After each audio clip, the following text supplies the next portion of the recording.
Hi, and welcome back to the Weekly Why. This week we have Parsha Re'eh, which are making our way through the book of Deuteronomy, or Dvarim for those Hebrew speakers among you. This week we have introducing, there's one topic I'd like to talk about.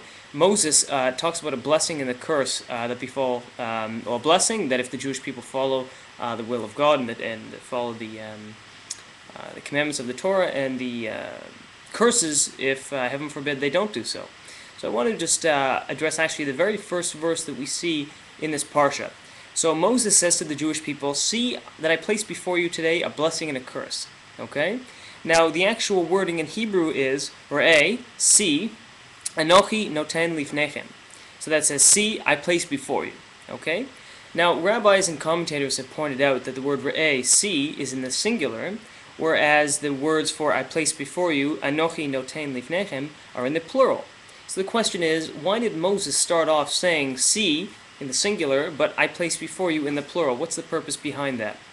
And so one of the reasons is that really every time we do, fulfill a commandment, or really any aspect of Jewish life, it is not simply a personal act. It is very much a public statement. You can think of anything from kosher food. You're going to the kosher butcher or supermarket, you're buying kosher food, you have a kippah or some visible symbol of Jewish identity. You're walking to synagogue. Anything you're doing, you're making a statement to those around you. So it's not just something that is very much internal. Even, for example, on Yahrzeit, on the anniversary of a loved one's passing, what do? We say Kaddish. Many have a custom, fasting or learning Torah. And so the question is, what's the purpose of this? I mean, the person has already passed away. The purpose is so that that person's soul will be elevated. And so again, you can ask, well, I mean, this person, they've already been judged, they've already died. What's the point of doing all these things, after the fact? It seems odd. And the whole point of that as well is that, in fact, they are still being judged. Why? Well, yes, they've died, but they're being judged based on the merit and the actions of those who they've left behind. And so that's, I think, a pretty very powerful example of what we're talking about when we say that, Jewish life is not simply a personal affair, is that very much it has an impact on those around us. And so what we're talking about here, well, Moses is admonishing the Jewish people and warning them and saying, listen, you can be the most religious person in your home, you can be very righteous, but ultimately if you're sending the message to others, to the world around you, to Jews, secular Jews, anybody around you, that, a message that you're being not true to yourself, or that you're being dishonest, that's going to be terribly hurtful, certainly to how those people perceive you, but more importantly and wider, how they perceive certainly Judaism and the Torah. And so that's certainly kind of a good takeaway lesson. And that one of the ideas for that, you might say, okay, Rob, that makes a lot of sense, but in terms of practically day-to-day, what does that mean I can do?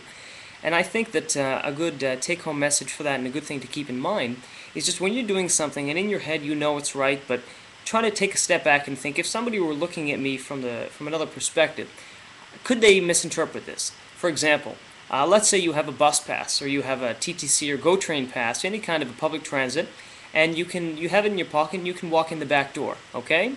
But if you're wearing a kippah, for example, you're wearing some sort of symbol of the Jewish faith, you walking in the back, somebody could theoretically think that you're trying to perhaps sneak in your way or get in without paying. And so obviously, even though technically you're doing something wrong, you're giving very much the opposite intention and the opposite impression. And so obviously there's that side of the coin where we have to avoid giving a negative intention or a negative perspective, but at the same time think of the incredible opportunities for doing the same on the other side.